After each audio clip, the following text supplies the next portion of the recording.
pagrindas, kad Ukraina taptų patraukli verslui ir investuotojams. Kan yazır orada 3 tane şeydi. Aşıkladı, içine de kan yazır. Kaldı ki Kamışlık'ta da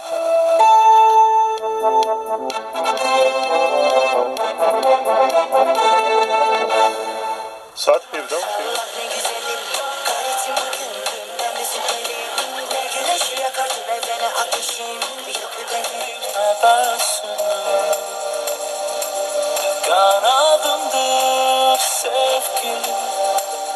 İnşallah. Ağay Qasəmpour, Xordadın 16-sından ki bu həftə başlandı, həttəmən mühüm işlər görürsünüz. Amma qərar ola, lap mühüm... خب بجایی میری تو میمونی و این جوجه ها و مرغ خوره که این شد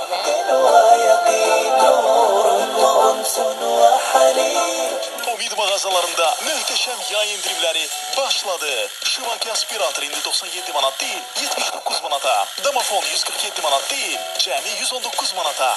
برخلاف سال قبل به شکل درصدی افزایش نیافته و بر اساس 7 شاخص و به صورت عملکردی تعیین شده است.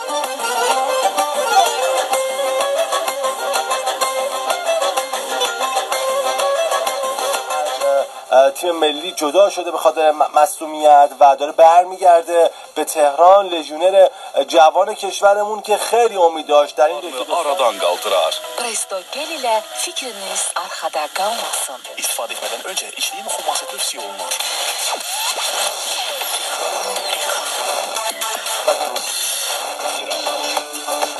من اگه این چک 10 میلیارد رو بگیرم میزنم به این فوتبالیست و بهش میگم عزیزم من چک تو دیدم، حالا ازت پاداش میخوام.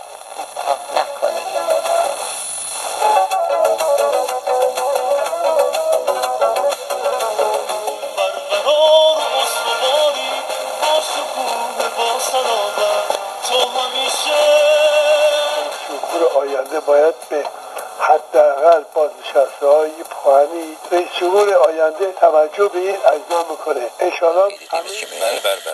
Siz tələbindən 5.30, bəli, 5.30 Alpin Bardal yağlarında siz həmin tələbi görə bilərsiniz. Əgər söhbət onun mühəllifi